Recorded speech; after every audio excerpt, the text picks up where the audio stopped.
Hello, everyone, and welcome to another episode of the Attacking 2 podcast. I'm your host, Jimmy Funnel, and as always, I am joined by fellow host Andy Martin, and today by two of my colleagues from We Ain't Got the History. For the one, we have Felipe Miranda and Ram Sorinovas, as we will be talking about Chelsea's current situation and their possibilities of buying in the summer. What options do they have? Can we go back to the loan army to fill the ranks or even upgrade in certain positions? And also, we will be talking about Callum Hudson-Odoi's England senior debut and how majestic he was while playing. As always, there's only one question. Are you listening? Damn.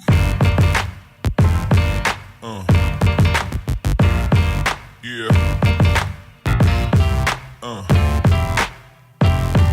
Okay, lads, it's fantastic to have you on today. Welcome to the podcast. Returning guest, of course.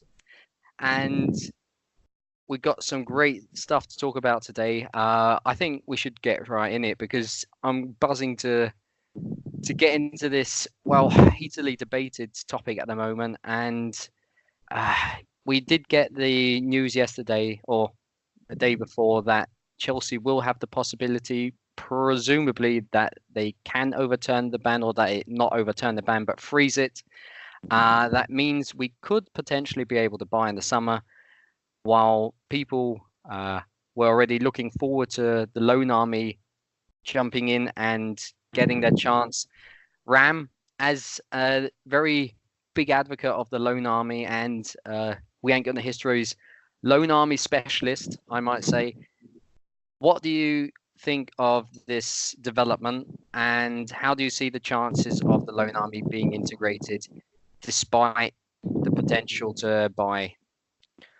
Well, quite frankly, when I heard of the transfer ban, I wasn't very optimistic with regard to any of the loan army being integrated because Chelsea, as we've come to know over the last decade or so, if not longer, have known to take the pragmatic approach first. So my thought would be that Chelsea's first tendency would be to either extend a bunch of their players whose deals are due to run out soon. Case in point being David Luiz. Who knows, maybe even Giroud, unless he gets disenchanted by the lack of playing time and leaves. Those are two to name a few. I expect Willian and Pedro to renew as well. And that is considering we don't get the chance to appeal and we can't sign any players in the summer. But even if we do, it's most likely just going to be a deferral of just one window, right? So we'll be able to sign players in the summer. Yeah. But the thing is, they will be ridiculously overpriced because everyone knows about our situation in the market right now. So one, I know that we will overspend on a couple of players for sure. And in any case, we will extend a lot of players whom we may have wanted to move on if there was no transfer ban. So while the transfer ban may seem like a good thing on the surface of it when it comes to integrating some young players and stuff, I think that on the flip side there are actually a lot of reasons to be wary of what might happen in the future because overspending for players who are simply not worth the money could just see us propagating on a few more cycles of this vicious cycle of lack of financial self-sustainability and poor squad building that we're on right now. So yeah, that is the heavily pessimistic side of things. Although I do see the scope of integrating a couple of players in positions such as right back because I can see Zappa Costa moving on, and we might not be able to re-sign Kovacic. So midfield is another position in which we might be able to integrate someone. So my opinion is that if it's going to be anyone at all, it's going to be Reece James and maybe Mason Mount. possibly Tammy Abraham, depending on whether Giroud is let go or whether we sign another striker. Depends on Batshuayi as well. So I think Abraham is a little less uncertain, but the Yeah, former no, that two that's have a good definitely a good point that you chance, made regarding Reece James. I mean, relatively good that is chance, one of is the what I think. academy players on loan that many Chelsea fans do want to see succeed sooner rather than later at Chelsea. Tammy Abraham also saying recently that his dream still is to make it at Chelsea makes me think that he might actually get a better chance of doing so than Michy Batshuayi, who does seem more like a candidate to be let go. Yeah. Yeah, but continuing with you, of course, Fel, I would like to know more or less the same question. I'd like to pose you the same question. What do you make of the current situation in regard to the uh, possibility of Chelsea being able to buy? Do you see it similarly as Ram? Would you add another player maybe in regarding the loan army? Because I personally don't think that Mason Mount will be part of the Chelsea squad next season, even if we don't have that. If we can't buy players. Uh, what's your sentiment there? I mean, I don't follow the Lone Army as closely as does, of course. But I think I'm very aligned with your sentiment that Mason Mount won't make it. There be like lesser checked. They had a major drop in form.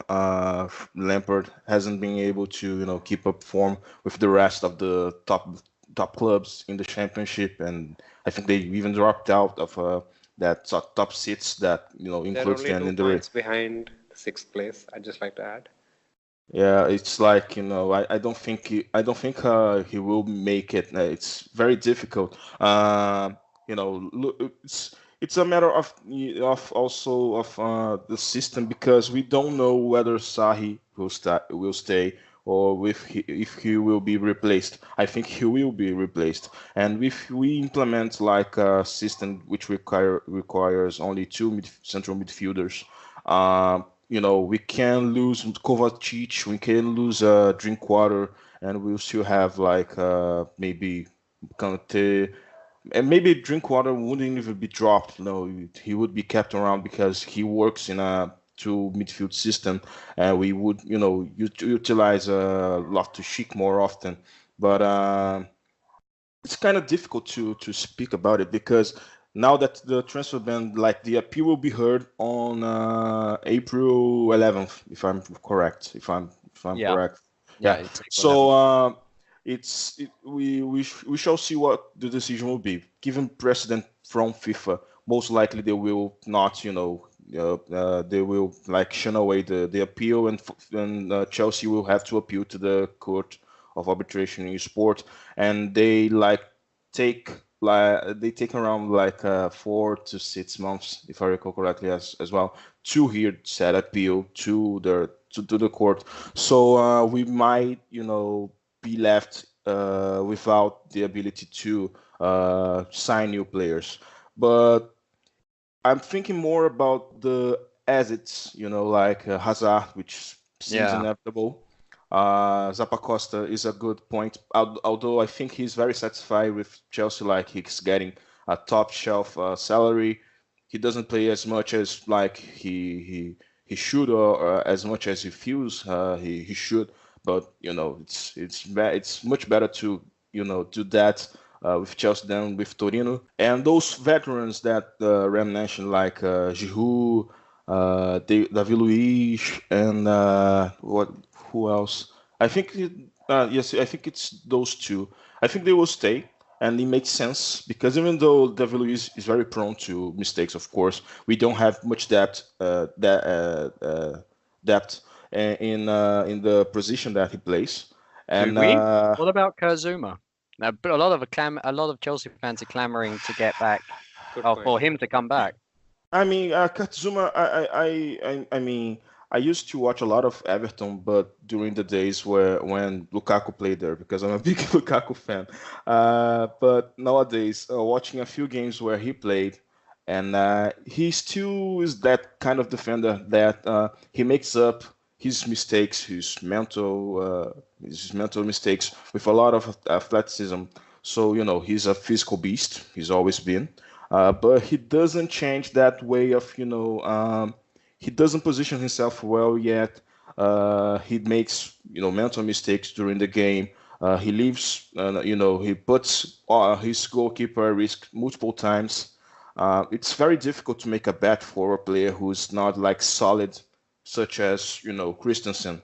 It's a very different kind of play style, and one which bodes well for mid-tier team like Everton, but for a top team like Chelsea, which demands from defenders kind of proactive style, and I wouldn't say more intelligent, but more proactive in like positioning and stuff. I don't think Zuma fits that kind of profile. So I think it's very difficult. Also, I don't think he will enjoy going back to Chelsea. If he has the choice to stay with Everton, he will stay. The same goes for Michi. Michi is doing very well with his partnership with Zaha, and at Crystal Palace. Even though Crystal Palace are way below Chelsea in in tiers, in the English tiers, he's been quite successful compared to what he was doing at Valencia. So if he's given the choice, I think he would choose to stay at Crystal Palace. But what hurts the most in any case is like letting Hazard leave and having no one to replace him. That's that's my major worry because Pulisic is coming in, and most likely either William or Pedro or We Shaw. have someone to Even replace Hazard. you can do is you're speaking of Hudson-Odoi. Of Maybe. course. Yeah, yeah, Maybe. yeah. I mean, yeah, but we do. I mean, we do have replacements, but no one has none of these replacements have the star power of Hazard. Although I don't think there are a lot of players who fit that bill. I Exactly. saw, I saw people say speaking of Gareth Bale, but that idea Nah. is Oh, please, no, no, not that's Gareth Bale. that's like ludicrous. Like the guy is almost 30. He's injury prone. He hasn't done much to justify even being kept in such high regard as he still is in England. I think like it would be like so ridiculous. But it's just the major point to address within Chelsea. It's like losing Hazard. Elsewhere, I think if the transfer ban is maintained, in most likely it will. Like we will have to accept that it will be a very difficult season for Chelsea for this reason. Yeah. No, I think I agree with that in regard to that. It will be difficult nonetheless, especially if we would get a new coach in. And I also want to underline or emphasize one thing that Ram said before, that even if we do have that this summer to buy, it could still actually be problematic for the future of the club because we will panic buy as we like to do. Yeah, And that is a problem. But I one thing I would disagree with you what you said now at the end, Phil, is that we don't have a replacement for Hazard. I know that Callum Hudson-Odoi hasn't got the star power as of yet, but he took to that England team like a duck to water. He was lively. He wasn't scared. He took on defenders. He didn't have the best of games initially against Montenegro yesterday, but he did grow into the game and he was dangerous. He was one of the he was nearly on par with Sterling in regard to causing havoc to both the Czech yeah, Republic's team and Montenegro's team. I really do think that we have a gem. It's all about whether we can keep him. And Andy, I want to switch you in here. What do you think? Do you think this development of Cho being able to star for this England team is a good development for Chelsea? Can he be the Messiah to take over Eden Hazard his position? He has to be, and that's pressure. That's pressure because I think by this point we already know that Eden Hazard is going to be at Real Madrid coming the next season. So we fine well know that Callum Hudson-Odoi, under the circumstances given to the club regarding transfer ban, is most likely to step into the left midfield role under whoever manager that will be is another question that remains to be answered. But I think every manager in every system will play a left-sided midfielder or kind of attacker, and that will always be the spot where Callum Hudson-Odoi is going to play, because I see him more as a left-sided midfielder rather than a right-sided. Has to do with his right-footedness, and I like players to cut in, and I think most of the managers in world football do so.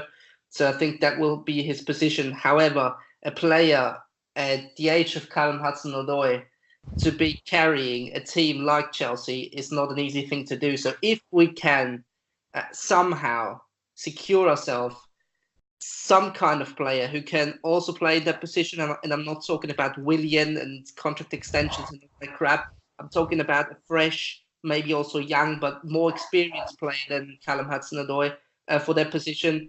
It's going to benefit him as well, because you can relieve some pressure from Hudson-Odoi that way, and you don't have to play him for 70, maybe 80 games a season when he plays England national team, to cup competitions, Premier League and maybe Europa League next season.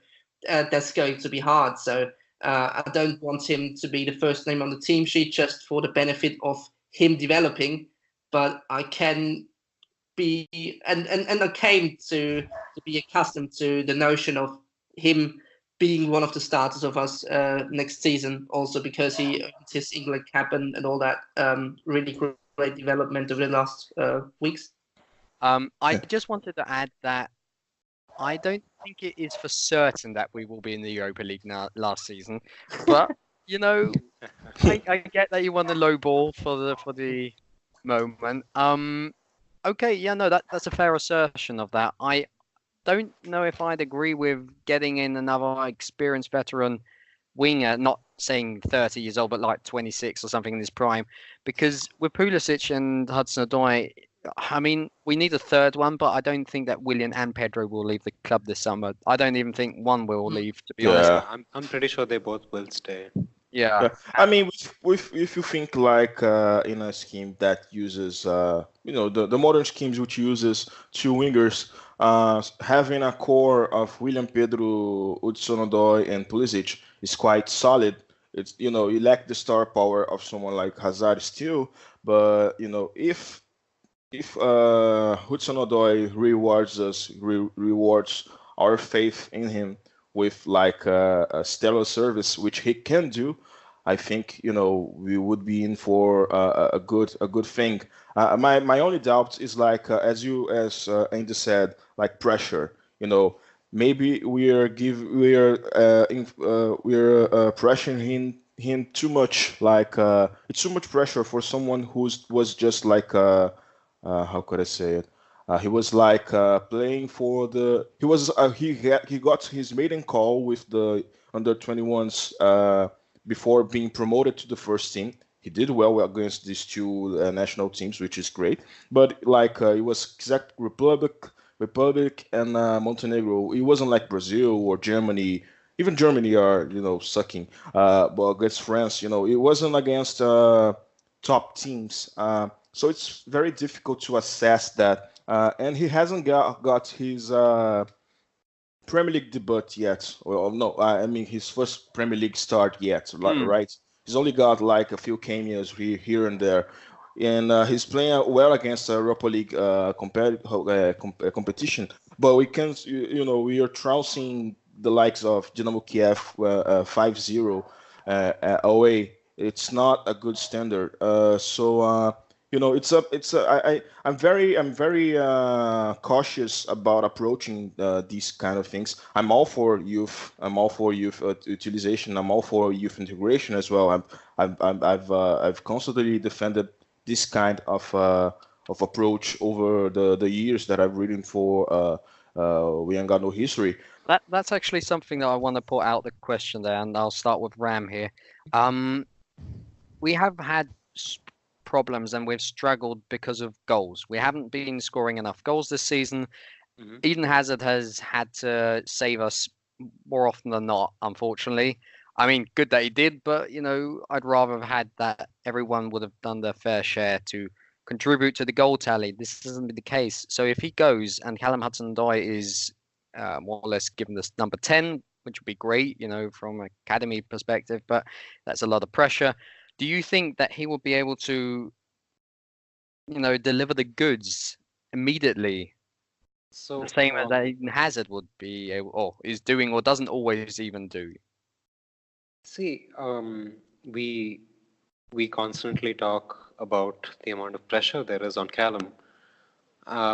So does Maurizio Sarri when he's asked. But if he had taken a 50 million move to Bayern Munich, there is just as much pressure on him because he's moving to one of the best teams in the world, definitely the best team in that country, and he has to live up to a 50 million price tag. Renato Sanchez moved for much lesser than that, 35 million or so, and he's failed up to live up to that kind of pressure. So I think that when you're that young and you're dragged into into the spotlight from a very young age, the pressure is going to be there. It's not going to leave you at any stage. And now I think it's there to stay with Callum for a while because even if he's quote unquote protected by Sari from the pressure and he's just given a fringe role, the media hawks will be circling around saying he's going to go to Bayern Munich.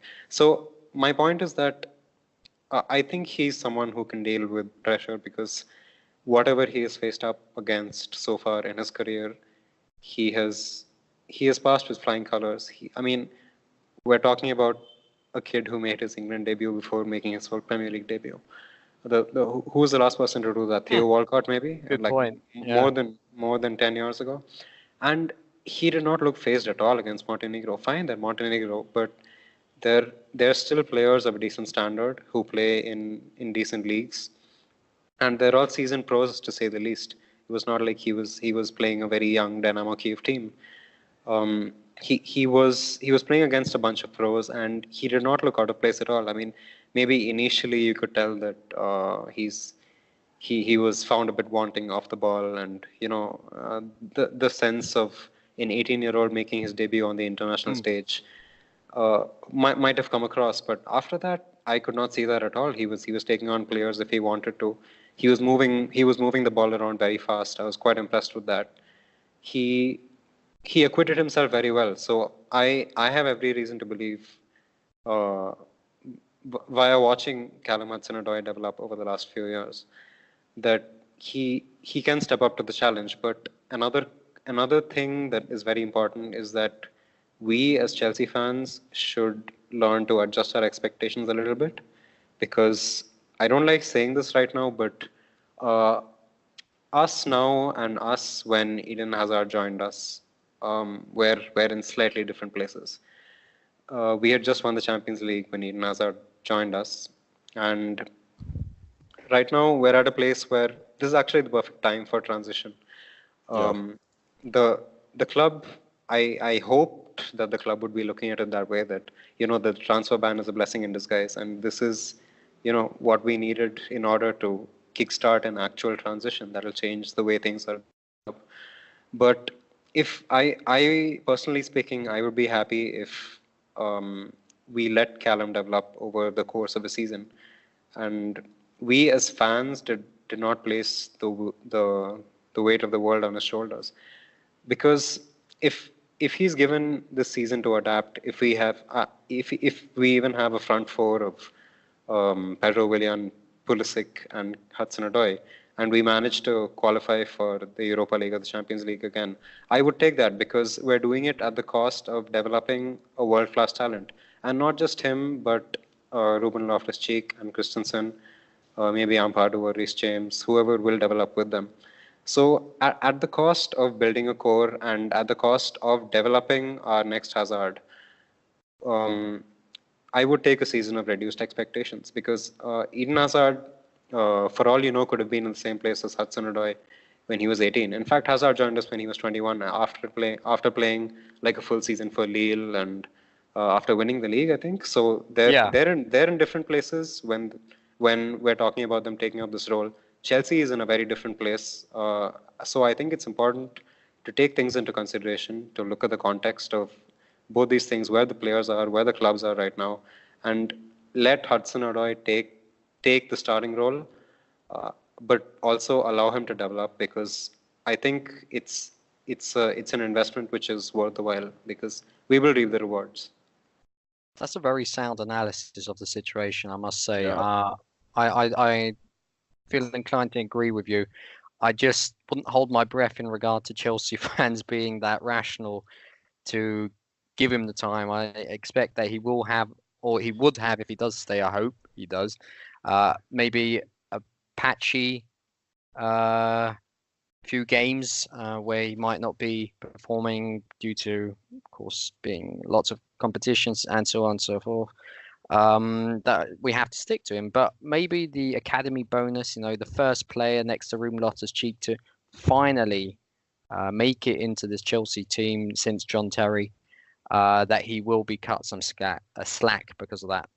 But yeah, no, I mean, because you say it might be a blessing in disguise, this transfer ban. I mean, I've heard this being said and read it quite frequently, whether on Twitter or We Ain't Gonna History. I think that's a very two-edged blade here, because on the one hand, yes, but has anyone really got the confidence in the way our clubs run at the moment that will really happen? Because you have to have the manager, you'd have to pressurize them, exactly, because you have to pressurize the manager into doing that as well, and Chelsea doesn't want to do that. No.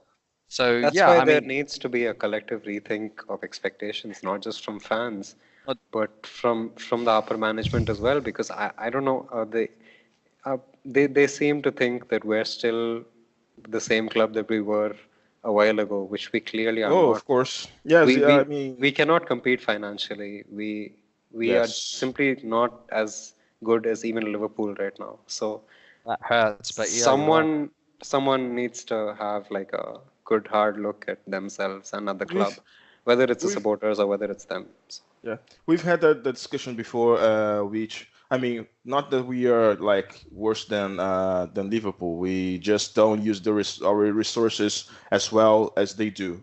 I recall we've discussed that, like it's Graham who says like the only competent staff teams with regards to analysis in football in the Premier League guy like Liverpool and Manchester City. And Chelsea doesn't have that.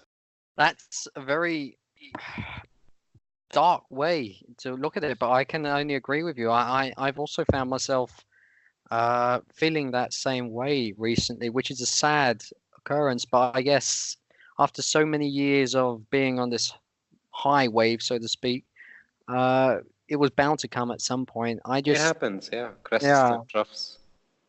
The question is now, can we really trust this current hierarchy to do what's necessary or do what's right to really begin this period of transition? Because I can't even say we're in a period of transition, because transition means that we're working towards something, but it just feels as if there's no plan at the moment, so it's very hard to stay optimistic in many ways. And I think if we were to lose Callum Hudson-Odoi now in the summer, that will be one more nail in the coffin, where it's being a decline that started many years ago. I'd even say after the Champions League win, that we have to finally come to a conclusion where we say, no, okay, we're going to do it this way. And the director of football, I don't know about calling. I mean, yeah, basically Balak will be a figurehead, because if you bring in Luis Campos, who was rumored to, again, was it this week or last week? I'm not sure, but that he might actually come to Chelsea, that we were one of the first to actually not confront him, but ask him, about coming in. He would want a lot of power. Mariner doesn't want to, really give up any of that. What do you do? A director of football, I think that is the main reason why we haven't actually had anyone come in at the moment. And so the question is, where do we go from here then? Andy, what's your sentiment? I think a much more positive one than of you three guys. I see it as an opportunity, and I think the club, everyone needs to see it as an opportunity rather than a difficult challenge. And I'll give you some reasoning for that. I've seen with many clubs over the years who had transitions, and you've said it's not really a transition because we don't know where we want to go to. But a transition usually starts with some era to end, and it's an era where we've played sometimes ridiculously defensive football. We had managers who changed almost on a yearly basis, or at least every 2 years. We spent ludicrous amounts of money just for the reason of, well, we've done a move wrong. Let's do the move a second time again because we just have the money, so let's do it. And we don't have the means to do that now, so we have to develop other ways. And if I look at certain clubs over the last couple of years, pointing out the example of Red Bull Salzburg, they have a very good development of youth.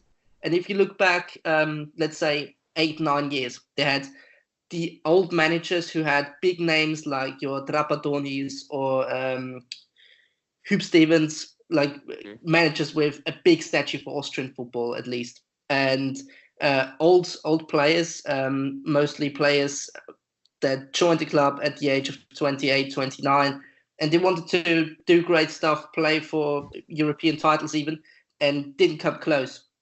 And then the whole development of the academy came around, and they had to use the young players because their owner wasn't in favor of signing the old players for big wages anymore. And see what developed there. You know, last year, the first team, I think, out of Austria over the last 22 or 3 years that reached the semi-finals in a European competition. Then there's various teams like Admira in Austria who doesn't have any means at all, and they have to give youngsters a chance. And I think it is, and they rarely do. Like they play for relegation on a yearly basis, but they never quite drop down to the second tier because the youngsters produce. What I want to say by these examples is the youngsters are good enough. And if under any circumstances, circumstances being transfer ban, circumstances being old players coming to the end of their era, circumstances being the club isn't really signing the big name players anymore, you have to give them the chance, not because we want to give them the chance, just because they are there and thereabouts. They're playing good football, winning all the titles on the European stage and on the national stage. So eventually, if you give them the chance, they grab them by all the two hands they have, because we've seen it. Marcus Rashford has been a novice. No one knew him, stepped in, produced, see where he's now. These players have the ability. They just need to be given the chance. And once they will be given the chance, and it will happen, you will see how bright their talent is. So I'm not that negative. We can maybe do it for another season, playing the Williams and Pedros and David Luizes, and do that crap again. But I think once certain people inside the club get fed up with this, and the transfer ban doesn't allow us to sign new players, we will eventually have to give the young players a chance, and that will be the turning point for us, I think. Once we see the glimmers of hope, it will be the turning point. Do you agree with that? Like, I mean, the more optimistic outlook, it's like I do agree with that. It's because I tend to be very pessimistic about my views, you know. So, you know, giving those players a chance and everything else, it's because I'm very used to the modus operandi of Chelsea being, you know, addressing everything with purchases, and when they're you know stopped from doing so, and given how they've been set on this way of doing business, to see them transitioning into a thing of using more youth, using more loan players. It's very difficult. But I do think that if those players are given a chance, they will, show their true colors, and many of them will become great players for us. That's absolutely what I think will happen if we ever get the chance to see that. Uh, uh, I just My problem is that I don't think the Chelsea at the moment will do so because we are so set in this mindset of just spend money in any problem that appears. So someone like Reece James, who seems to be a brilliant prospect for us, who can be like the right back of the future for the club. He will most likely end up. Given past precedent and stuff like that, he will most likely end up like Nathan Ake, who's currently at Bournemouth right now, who's doing very well. He's like Yeah, he's doing very well. Yeah. he's doing very well. He's being. I mean, I'm not the guy who's like watching Bournemouth every day like Rem does. But I do see the reports like he's one of the few bright spots in Bournemouth's team, even when they're out of form, and how he's not right now.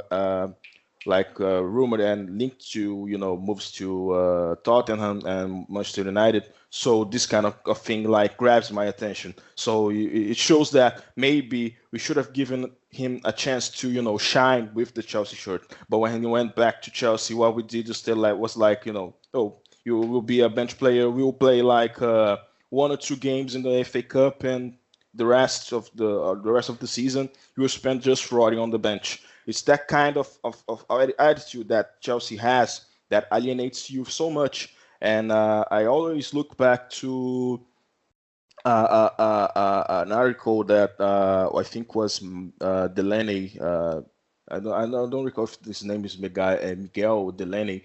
And in any case, it was an article for the Independent where he interviewed a bunch of fathers and mothers of youth players in England. Oh yeah. Yeah. That article for me, just opened my eyes and was like, oh man, they have the power. They know they have the power. Hudson-Odoi might be only the first of many who will just like, I'm like 17. Hoffenheim is offering me the same wages as you are. They have a clear pathway to the first 10 and you don't. I would just take the job at Hoffenheim. I will live in Germany for a few years and then I will go back to England like Sancho, who will most likely be bought by United for 100 million pounds. While he was bought for I don't know, like I think it was 1.5 million. That's the path for England youth and maybe for Chelsea youth as well. That's one of my worries, at the moment. Also, make no mistake, this is the batch of players that won the Under 17 World Cup in 2017, the 2000 born kids. They are arguably one of the brightest generations in English football coming through. So not only are they empowered by the forays of the likes of Jadon Sancho and Reece Nelson, albeit on loan, but there is a slow but sure paradigm shift in the sense that players will have, I think, more of a say in where they end up now, and we'll see less youngsters going on several loans from big clubs and stuff, because it's happening a lot. We only saw it at Chelsea with Solanke and Jonathan Panso, but it's been happening more at Arsenal, and it's happened not once with Jadon Sancho, but this kid called Matondo who played for the Welsh national team the other day. He moved to Schalke in January. So Yes. yeah. Yes. So this is only going to. Oh no, Brahim Diaz went to Real Madrid, but Man City had this other prospect called Rabbi Matondo, and he moved to Schalke, and he's been involved with their first team, and he made his debut for Wales the other day. So we're only going to see this happen further. So that could be a cause for optimism. So I can see where Andy's coming from, because the board might recognize that this is the way it is now. Young players are going to get more empowered, so we best safeguard our best prospects. So that might see us keeping maybe more than we have in the past. That would explain also Sari's comments in January, because that swing, that mood swing, more or less, that on the one hand he wasn't using Hudson-Odoi at all after a brilliant preseason, and then when Bayern came knocking, then suddenly, yeah, well, he's using him. So I can't imagine that it was just a change in Hudson-Odoi, just being brilliant from one day to another. It was more like I'm pretty sure that he was briefed by the club, because that one press conference at the start of January, I can't remember which one it was, to be honest, but I can remember watching and thinking, hey, this guy was briefed by the club, because the way he said things, that wasn't very Maurizio Sarri like. So I do hope that you are all right, because I'm very pessimistic in that regard as of yet. But as we have already been recording for quite a while, I would like to put one last question to each of you, where you'd, how shall I say, just in a few sentences, try to answer it. It's more or less like our replacement for the predictions when there's a normal game. Yes, so we are playing against Cardiff on Sunday, if I'm not mistaken. It's a away game. Hudson-Odoi is coming home from a brilliant 2 weeks for England. What do you think? Will he be involved on Sunday? Will he start even? Who knows? Will he start? Will he come off the bench, or will he not even be included in the squad at all because of fatigue reasons, as has been the case in the past? Let's start with you, Ram. What do you think? I would eat my metaphorical hat if he were to start. I know he won't. But although it just makes too much sense, right? Because teams that are going to sit back are the perfect teams against which he should play. But whatever, I know he'll be on the bench, and I think he'll be first or second sub off it, because one thing I have liked recently in the last couple of games before the international break was Sarri had Ruben and Hudson-Odoi off as the first and second substitutes. So True. Yeah, I probably see that happening again, but nothing more. Let's not get ahead of ourselves. Why do something so logical? Okay, no, good answer. Felipe, what do you think? I'll vote with Ram. Basically, I don't think he will start. I think he will be involved. Okay. Andy, what do you think? Well, to compensate for my positivity before, I'm going to say this game is going to be an absolute stinker, because Cardiff is fighting relegation, and it's Neil Warnock punting long balls to a big centre striker, and it's going to be horrible. Hudson is not going to start. He will be a late substitute, maybe in injury time, and we're going to lose that game. So you have a prediction as well here. Bloody hell! Now that's dark. Yes. I mean, that escalated quickly. Personally, I do think that Hudson-Odoi has a good chance of coming in early in the second half, simply because of reasons already named by Andy, that we're going to have a very tough game. I don't think that Cardiff will roll over easily. They haven't had that bad results recently, so I think Hudson-Odoi, and this again, what Ram said, against that kind of a compact defence that sits deep, he'd be perfect. I think he'd even be better than any other attacking option we currently have, because Hazard just doesn't shoot as often as he should, and Hudson-Odoi just pulls a trigger, and I absolutely love that. That's one of the reasons I loved Andre Schürrle. So I do hope that he gets enough time on the pitch on Sunday, and if he does score, he has to be in the squad or in the starting 11 for the next game. But that concludes our podcast for today. We did have great points that were made by multiple parties today. There was some very interesting points that were made, which should give our listeners food for thought. And one thing that we should always remember, maybe things aren't as bad as they look at the moment. There are things to be positive about, Hudson-Odoi being one of those. Boys, it was absolutely terrific having you on. Welcome you back. Fella and Ram, thanks for coming on. I hope you enjoyed it. Oh, of course, absolutely. And I hope to see you, of course, come on in the future again. That's all from us. I will end with the plugging. These two chaps, you can find them at, of course, as myself, at We Ain't Getting the History, the Chelsea blog by SB Nation. We will put their Twitter handles in the description below. Do follow them, do read their articles. Always a great read. And I would very much recommend following them on Twitter. Of course, us as well, the Tacking 2, do follow us also on Twitter, the Twitter handle also being in the description below. Subscribe to us on YouTube and give us a good rating on iTunes. It would be massively appreciated and would help the cause. That's all from us for this week, and we'll see you next time.